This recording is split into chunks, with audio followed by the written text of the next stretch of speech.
January 29th, 1945. 2:47 in the afternoon, Holtzheim, Belgium. First Sergeant Leonard Funk walks around the corner of a stone farmhouse, stops dead. 90 German soldiers stare back at him. Half of them hold weapons. The other half are reaching for rifles piled on the ground. 4 American GIs kneel in the snow, hands behind their heads, faces pale. These Germans were prisoners 20 minutes ago, 80 of them, captured during Company C's assault on this village, guarded by 4 men, all that could be spared. Now they're free, armed, organizing to attack from the rear. A German officer steps forward, Hauptmann rank, captain, mid-30s, SS runes on his collar.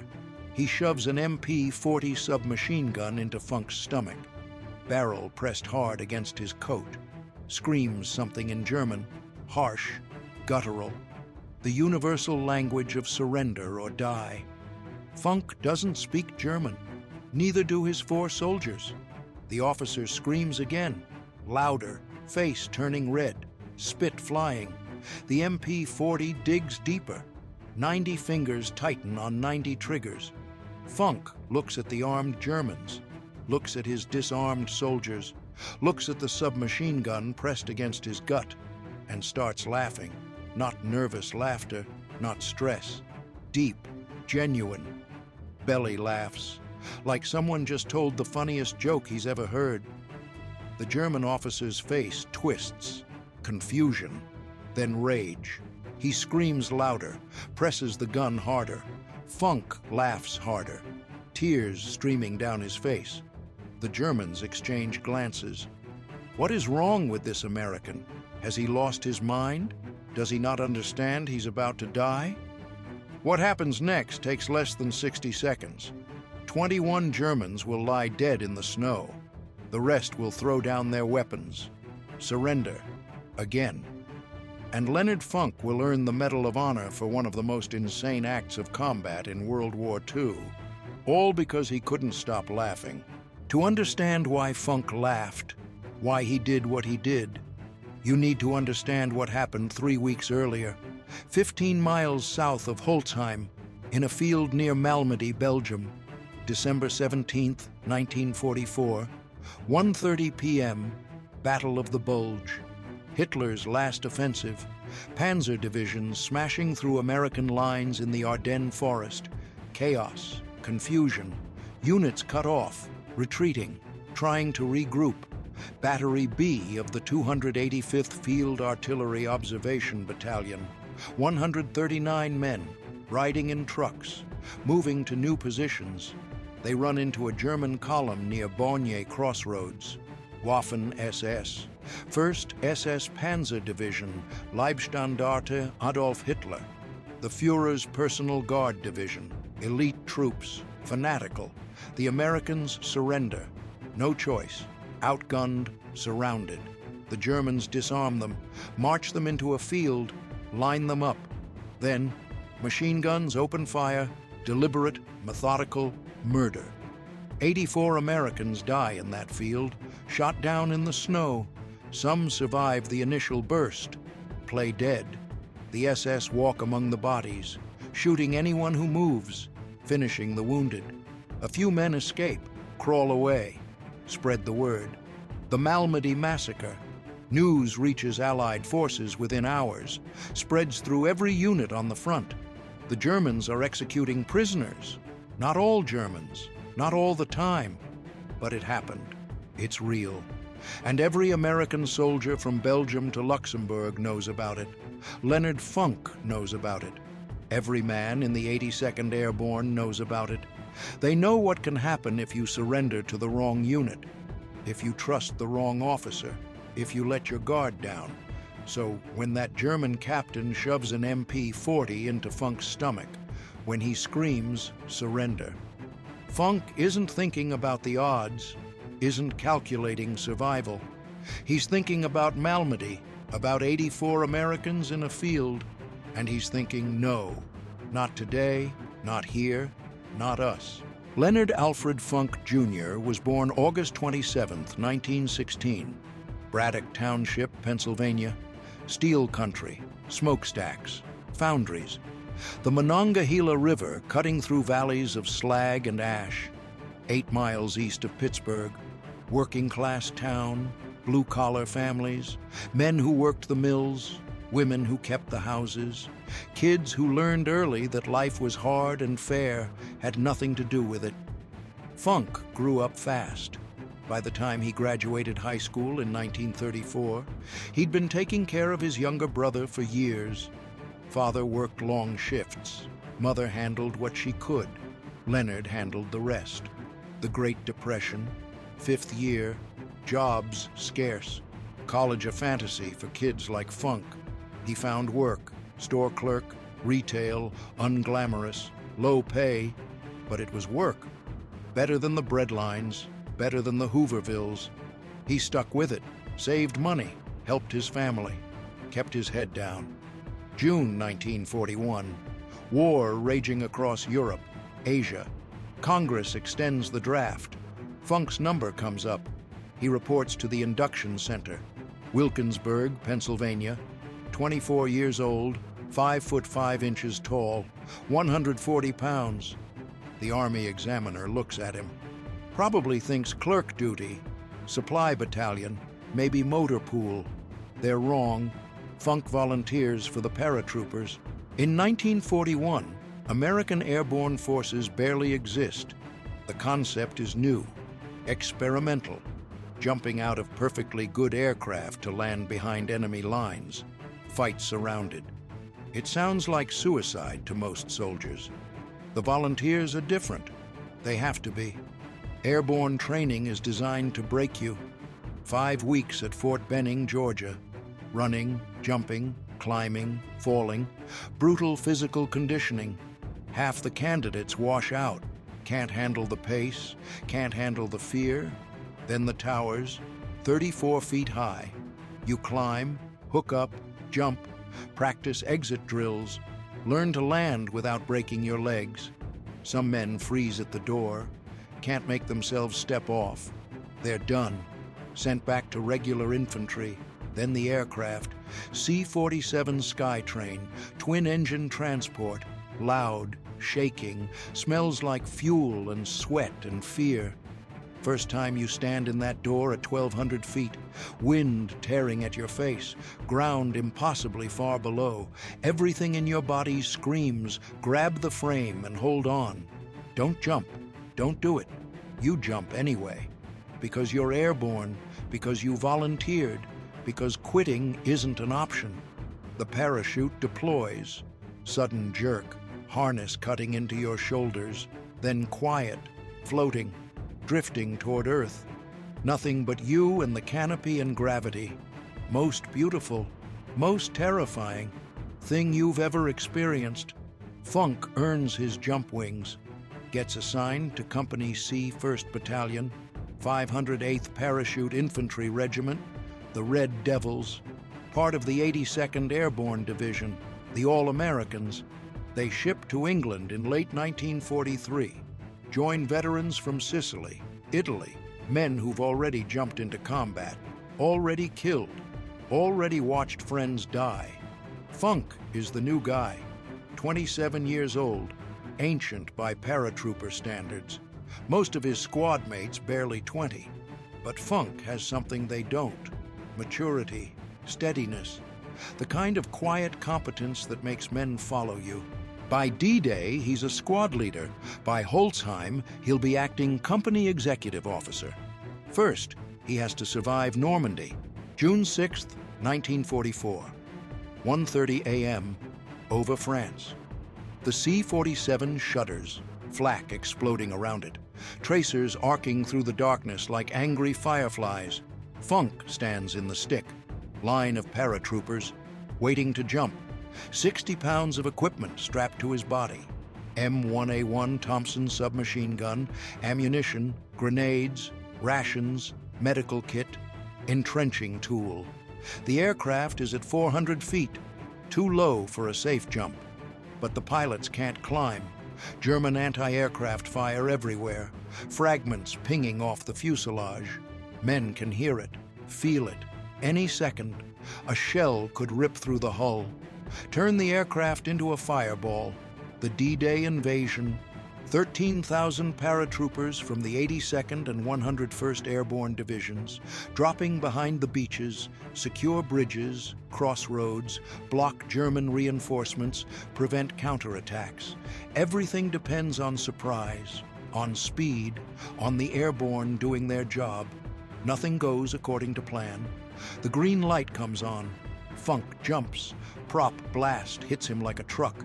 Then the chute deploys. World goes quiet. Below him, France, occupied France, enemy territory in every direction. The drop is chaos. German flak has scattered formations across 50 miles of countryside, paratroopers landing in flooded fields, drowning under the weight of their equipment, others coming down in German camps, shot before they can cut free. Funk lands hard, ankle twists on impact, badly sprained, maybe fractured, pain immediate, intense, every step agony for the next 2 weeks. But he can walk, he can fight. That's all that matters. He gathers his chute, buries it, starts moving. He's 40 miles from his drop zone, 40 miles of German-held territory, in the dark, alone.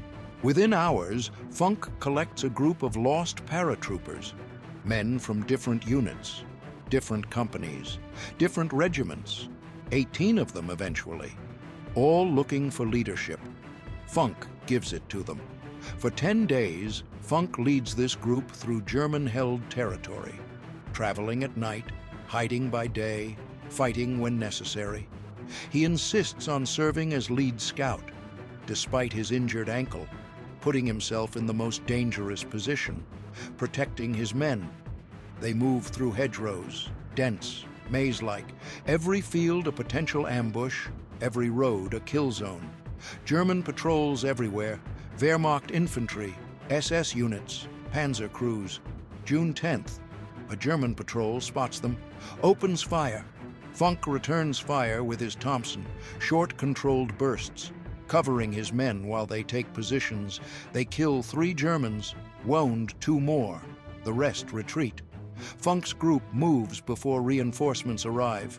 June 13th, they ambush a German supply truck, kill the driver, the guard, take ammunition, rations, medical supplies, keep moving. June 17th, they link up with Allied forces. Near Saint-Sauveur-le-Vicomte, every single man survives. Not one casualty. 10 days behind enemy lines, 40 miles of German-occupied France. Leonard Funk brings them all home. The Army awards him the Silver Star, 3rd highest combat decoration, plus a Bronze Star for meritorious service, plus his first Purple Heart for the ankle. Funk pins them on his uniform, says nothing, gets back to work. He's just getting started. September 17th, 1944. Holland, Operation Market Garden, largest airborne assault in history. 35,000 paratroopers, British, American, Polish, dropping into the Netherlands. Objective: capture a series of bridges across the Rhine. If it works, Allies will be in Germany by Christmas. Field Marshal Montgomery's plan is ambitious, maybe too ambitious. Paratroopers have to capture and hold 7 bridges across 64 miles of Dutch territory. Ground forces will race up a single highway to hell, link up with the airborne. Everything depends on speed, on surprise, on nothing going wrong. Everything goes wrong. The British 1st Airborne Division lands at Arnhem, furthest bridge. They're surrounded by SS Panzer divisions that weren't supposed to be there. For 9 days they fight in the streets. Only 2,000 of 10,000 men make it out. A bridge too far enters military history as a cautionary tale. Leonard Funk doesn't know about the big picture. He knows his mission: support the landings, secure the drop zones, kill Germans. After touching down, his company secures their objective. Standard stuff. The 508th is operating near Nijmegen, helping capture bridges, allow ground forces to advance. Then Funk notices something. German anti-aircraft battery, 500 yards from the drop zone. Quad 20mm cannons, flak guns, still manned, still operational, still shooting at American aircraft bringing in reinforcements. Funk doesn't wait for orders, doesn't request permission. He grabs two men, Sergeant Joseph Zimmerman, Private First Class Robert Booth, both veterans, both paratroopers, both crazy enough to follow Funk on what comes next. They move toward the German position, using ditches, hedgerows, cover. The flak battery sits in an open field, 4 guns, crews working frantically, loading, aiming, firing, trying to knock down C-47s bringing in the second wave. German infantry nearby, defending the position, at least a platoon, 30 to 40 men. Funk gets within 200 yards, opens fire with his Thompson. Zimmerman and Booth join in. 3 Americans against 40 Germans. The math is insane, but they have surprise, they have position, and they have Leonard Funk leading them. The Germans return fire, machine guns, rifles, mortars. Funk and his men keep shooting, keep moving, flanking, advancing. One of the flak crews abandons their gun, runs, then another. German infantry starts pulling back, confused, disorganized. 3 Americans just attacked an entire platoon, and the platoon is losing. Funk charges the position. Zimmerman and Booth follow. They reach the guns, kill the remaining crews, destroy the breach mechanisms, render them inoperable. Mission accomplished. They withdraw before German reinforcements arrive. 0 American casualties, 4 enemy guns destroyed, dozens of German infantry scattered. The Army awards Funk the Distinguished Service Cross, second highest combat decoration, 1 step below the Medal of Honor, for what the citation calls extraordinary heroism in action against an armed enemy. A captured German officer, interrogated later, described the incident. Quote, 3 American paratroopers attacked our position. We had 40 men. We had machine guns. We had mortars. But these Americans, they kept coming. We thought they were insane, or that there must be more of them. There weren't, just 3. We ran from 3 men. December 16th, 1944, the Ardennes Forest, Belgium, 5:30 a.m. German artillery opens fire, thousands of guns, simultaneous. The ground shakes, trees explode, snow vaporizes in the blasts. This is the beginning of Hitler's last offensive. Operation Wacht am Rhein, Watch on the Rhine. The final gamble, 29 German divisions, 200,000 men, 1,000 tanks. The objective, break through American lines, drive to Antwerp, split the Allied armies, force a negotiated peace. It's desperate, it's ambitious, and for the first few days, it works. The Americans are caught off guard. Green divisions holding the line, exhausted units rotating out of combat. Nobody expects a major German offensive. Not in winter, not in the Ardennes, not this late in the war. But Hitler isn't rational. He's gambling everything on one last throw of the dice. The attack creates a bulge in Allied lines, 80 miles wide, 60 miles deep, hence the name. Battle of the Bulge. American units are surrounded, cut off, fighting desperate holding actions. The 101st Airborne gets trapped at Bastogne, holds the town, refuses to surrender, waits for relief.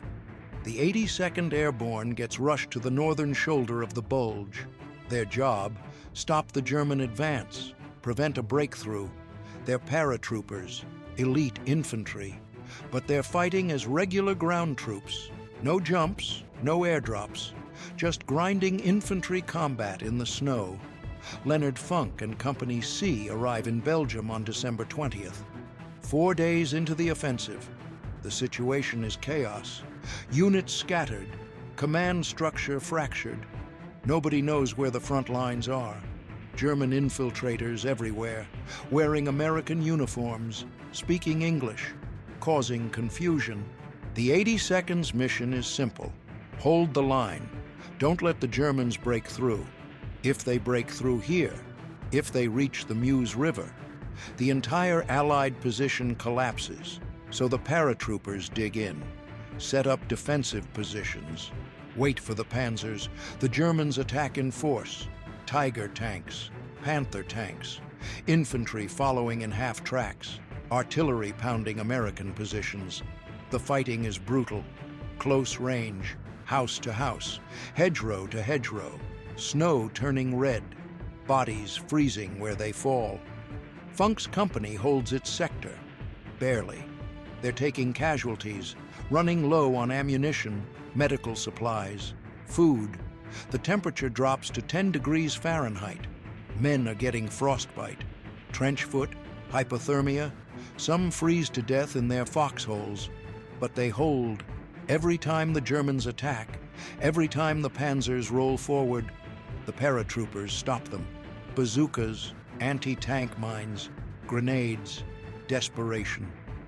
By late December, the German offensive is stalling, running out of fuel, running out of momentum. The weather clears. Allied aircraft return, start hammering German columns. January 3rd, 1945. The 82nd goes on the offensive, counterattack, push the Germans back, reclaim lost territory. Company C gets assigned to clear villages along the German border, root out defenders, secure the area. Standard infantry work, dangerous, exhausting, necessary. January 29th, Holtzheim, a small village, nothing special. Few dozen buildings, farmhouses, barns. Strategic value, 0. But there are Germans there, dug in, defending. So Company C has to take it. The assault on Holtzheim begins at dawn, 0630. Company C advances from the west, 2 platoons, about 80 men, supported by a platoon of Sherman tanks. The Germans don't put up much fight, a few rifle shots, some machine gun bursts. Then they start surrendering. By mid-morning, the village is secure. 80 German prisoners, mixed unit, Wehrmacht infantry, some Volksgrenadiers, People's Infantry, old men and boys, scraping the bottom of the barrel. Germany's running out of soldiers. These men know the war is lost. They surrender willingly, gratefully. Company C has a problem. 80 prisoners, only 4 men to guard them. Everyone else is scattered across the village, clearing buildings, setting up defensive positions, dealing with wounded. The 4 guards, all privates, all young, herd the Germans into a farmyard, tell them to drop their weapons, form a pile, sit in the snow, hands visible. It should be fine. The Germans are cooperative, defeated, no fight left in them. The guards relax, light cigarettes, share rations, keep weapons slung. One of them even walks away, check on something, leaves 3 men watching 80 prisoners. That's when the German captain makes his move. His name is never recorded, unit never identified. All that's known, SS captain, Hauptmann, mid-30s, fanatical, the kind of officer who believes in fighting to the last bullet, who would rather die than surrender, who's been looking for an opportunity since he threw down his weapon an hour ago. He's been watching the guards, counting them. 4, now 3, young, inexperienced, not paying attention. The weapons are piled right there, 20 feet away. Rifles, machine pistols, grenades, everything they need. The captain stands, walks toward the weapon pile. The guards don't react immediately. Maybe he's stretching his legs. Maybe he's cold. By the time they realize what's happening, he's at the pile, grabbing an MP-40. Other Germans are standing, moving, following his lead. The 3 guards shout, raise their weapons. but they're outnumbered 25-1. The Germans swarm them, disarm them, force them to their knees, hands behind heads. The SS captain now has 80 armed Germans, 3 American prisoners, and a plan. Attack Company C from the rear, kill the scattered Americans, retake the village, maybe steal vehicles, escape east, get back to German lines. It's desperate. It's probably suicide, but it's better than POW camp, better than admitting defeat. The captain starts organizing his men, half of them armed now, the other half grabbing weapons. He's shouting orders, German, harsh, quick. They form up, start moving toward the village center. They're about to hit Company C's command post, where the officers are, where the radios are, where Leonard Funk is heading. Funk has been checking positions, making sure the perimeter is secure, talking to squad leaders, checking ammunition, standard executive officer duties. He's walking back to the command post, cutting through the farmyard, taking a shortcut. He rounds the corner of the farmhouse, stops. 90 Germans staring at him, half holding weapons, the rest reaching for the pile. His 4 guards, now kneeling in the snow, hands behind their heads, looking terrified. The SS captain, front and center, MP-40 in his hands. For a frozen second, nobody moves. Funk processes what he's seeing. The armed Germans, the disarmed Americans, the impossibility of the situation. The SS captain processes what he's seeing. An American sergeant, alone, unarmed. Well, armed with a Thompson slung over his shoulder, but not ready, not aimed, just hanging there. The captain moves first, steps forward, shoves the MP-40 into Funk's stomach.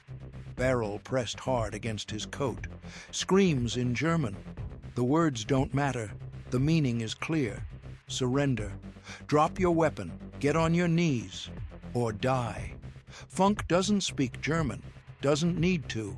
He understands the situation perfectly. He's alone, facing 90 armed enemy soldiers. There's a submachine gun in his gut. His men are captured. Backup is 200 yards away. Might as well be 200 miles. Any rational person would surrender. The math is impossible. 90-1. Gun in the stomach. No support. No escape. Surrender is the logical choice. The smart choice. The choice that keeps you alive. Leonard Funk starts laughing. Not nervous laughter. Not the kind of laugh you make when you don't know what else to do. Deep, genuine. Belly laughs. The kind of laugh you make when someone tells the funniest joke you've ever heard. He's laughing so hard, tears are streaming down his face. His shoulders shake. He's doubled over. The SS captain's face twists. Confusion. What is this American doing? Does he not understand? Does he think this is a game? The captain screams again, louder, presses the MP-40 harder into Funk's stomach. Funk laughs harder. The other Germans exchange glances.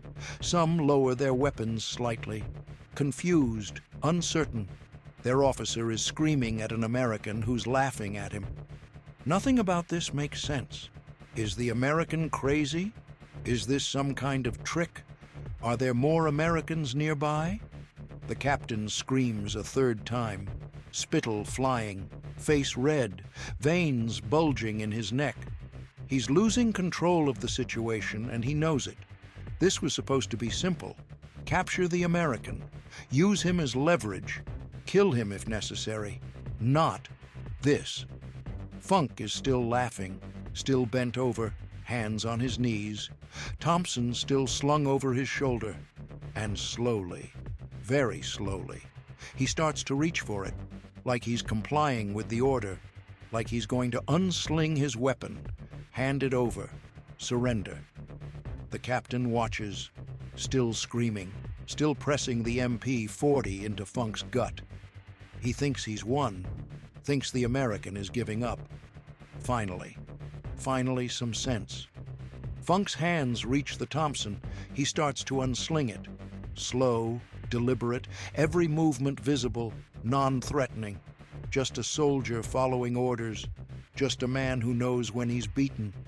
The Thompson comes off his shoulder, swings down, and in one fluid motion, one movement practiced 10,000 times, Funk brings the muzzle up, into the SS captain's face. The Thompson is a 50 caliber submachine gun. Well, 45 caliber, weighs 10 pounds, fires from an open bolt. Rate of fire, 600 rounds per minute. Magazine capacity, 30 rounds. Effective range, 50 yards, but at point-blank range, at the distance between Funk and the German captain. Range doesn't matter. Funk pulls the trigger. The Thompson roars. 30 rounds, gone in 3 seconds. The German captain's head disintegrates. Not wounded, not shot, disintegrated. The hydrostatic shock from multiple 45 caliber rounds hitting flesh and bone at near contact distance. The human body can't handle it. Physics won't allow it. Before the captain's body hits the ground, before the other Germans can react, Funk is already moving, turning, traversing. The Thompson is still firing, still roaring, sweeping across the mass of German soldiers. Muzzle flash, smoke, brass casings tumbling through the air, steaming in the cold. The closest Germans die first. 5 men, 10, 15, cut down before they can raise their weapons, before they can process what's happening. The American who was laughing is now killing them. The Thompson doesn't stop, doesn't slow, just keeps firing, keeps killing. Blood sprays across the snow, bodies crumple, fall. The pristine white farmyard turning red. The noise is incredible, overwhelming. The Thompson's distinctive staccato roar, men screaming, shouting, dying. The magazine runs dry. 30 rounds gone in seconds. This is the critical moment. Reloading a Thompson takes 2 seconds if you're practiced. 2 seconds is forever in a firefight. 2 seconds is enough time for 90 Germans to kill 1 American. Funk yanks the empty magazine out, slams a fresh one in, racks the bolt. The whole sequence takes less than a heartbeat. Muscle memory. 10,000 hours of training compressed into one fluid motion. He keeps firing. At the same time, he's screaming at his men. The 4 guards, still on their knees. Pick up their weapons. Pick up their weapons. The guards scramble, grabbing rifles the dead Germans have dropped. Seconds ago, they were prisoners. Now they're fighting for their lives. The Germans are in chaos. Their officer is dead. The American who was laughing is killing them. Nobody gave orders for this. Nobody knows what to do. Some shoot back. Bullets crack past Funk's head. 1 round kills the soldier standing beside him. Private First Class James Walker, shot through the throat, dead before he hits the ground. Funk keeps firing, keeps moving, keeps killing. His guards have weapons now. They're shooting too. The Germans are caught in a crossfire they never expected, trapped in the farmyard, pinned against buildings. No cover, no escape, just dying. A German sergeant, older man, Wehrmacht, not SS, throws down his weapon, raises his hands, shouts something. Other Germans follow, dropping rifles, machine pistols, grenades, raising hands, screaming surrender in German, in broken English. Anything to make it stop. Funk stops firing. The sudden silence is deafening. Just the ringing in everyone's ears, the groans of the wounded, the hiss of hot brass cooling in the snow. 60 seconds. That's all it took. 60 seconds from the first shot to the last. 21 German soldiers lie dead in the snow. 24 more wounded. The rest, more than 40, hands in the air, begging, pleading. The prisoners are prisoners again. The Americans are alive. And Leonard Funk stands in the middle of the carnage, smoke rising from his Thompson, surrounded by bodies. He looks at his men, at the dead, at the Germans with their hands up, and says what every soldier says when the adrenaline fades and the reality hits. That was the stupidest thing I've ever seen. The aftermath is almost anticlimactic. Company C secures Holtzheim, the captured Germans, the survivors anyway, get marched to the rear. Much heavier guard this time. Nobody's taking chances. Funk reports the incident to his commanding officer, Lieutenant Colonel Shields Warren. Just another firefight, just another day in the war. But the story spreads through the regiment, through the division, through the entire 82nd Airborne. The sergeant who laughed at 90 Germans and killed 21 of them with a Tommy gun. The clerk from Pennsylvania who became a legend when the Medal of Honor recommendation reaches Washington. Nobody questions it. What Funk did at Holtzheim is beyond dispute. Outnumbered 90-1, enemy weapon in his gut. Instead of surrendering, he attacked, he killed, he won. The official citation reads, he was ordered to surrender by a German officer who pushed a machine pistol into his stomach.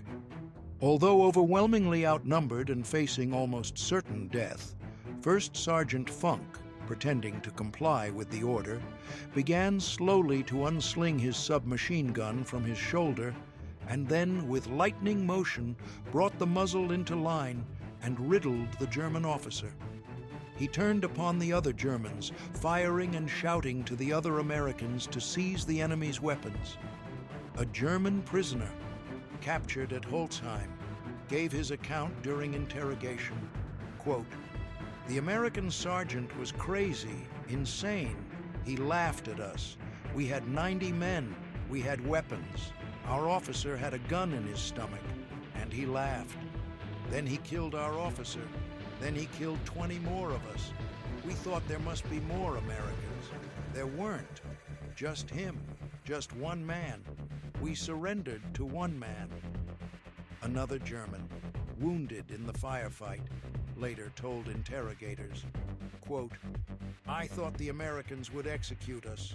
After Malmedy, after what happened there, I thought they would shoot us all. But the sergeant, the one who killed our officer, he stopped shooting when we surrendered. He let us live. I don't understand it." September 5th, 1945. The White House, Washington, D.C. President Harry Truman places the Medal of Honor around Leonard Funk's neck, the highest military decoration, given for conspicuous gallantry and intrepidity at the risk of life above and beyond the call of duty. Truman says something to Funk. The cameras don't catch it, but witnesses remember. "I would rather have this medal than be President of the United States." Think about that. The most powerful man in the world, the man who just ended World War II, the man who dropped atomic bombs on Japan, looking at a 5'5" former store clerk from Pennsylvania and saying, "I'd rather be you." Let's count what Leonard Funk earned during the war.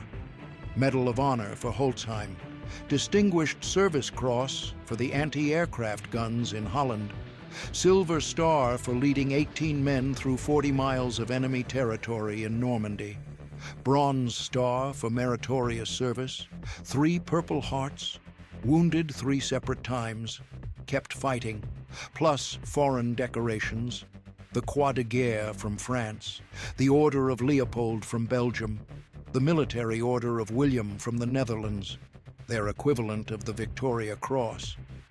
Leonard Funk is the most decorated paratrooper of World War II, 5'5", 140 pounds, the man they probably thought would be a clerk. The war ends, Funk goes home. He doesn't write a book, doesn't do the lecture circuit, doesn't turn his Medal of Honor into a speaking career, doesn't cash in on his fame. He goes back to Pennsylvania, gets a job with the Veterans Administration, the VA, the massive bureaucracy responsible for taking care of America's former soldiers, helping other veterans navigate paperwork, processing disability claims, cutting through red tape for men who gave everything, now need help getting what they're owed. The same kind of clerk work he did before the war, The same quiet, unglamorous, necessary work. For 27 years, Leonard Funk sits at a desk and helps veterans. He rises through the ranks, becomes division chief of the Pittsburgh Regional Office. Good salary, steady hours, pension waiting at the end. His wife Gertrude sticks with him through all of it. They have 2 daughters, live in McKeesport, Pennsylvania. Working-class neighborhood, working-class town, not far from where he grew up. The Medal of Honor hangs in a case somewhere. The Distinguished Service Cross, the Silver Star, all the foreign decorations. He never talks about them. When people ask about Holtzheim, about the laughing, about the 90 Germans, he shrugs it off. Did what I had to do. That's it. That's all he ever says. November 20th, 1992. Braddock Hills, Pennsylvania.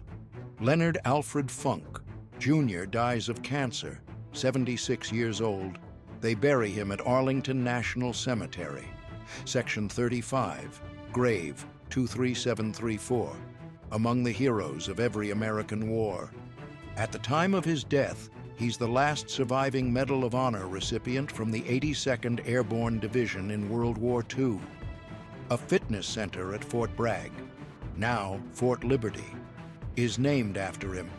A highway in Pennsylvania bears his name. A post office in McKeesport was dedicated to him in 2023. But most people have never heard of Leonard Funk.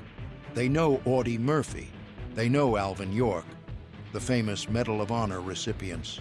They don't know the short, quiet paratrooper who laughed at 90 Germans and killed 21 of them with a Tommy gun. Here's what the story of Leonard Funk tells us. War doesn't favor the big, doesn't favor the strong, doesn't favor the reckless or the fearless. War favors the ones who keep thinking when everyone else has stopped.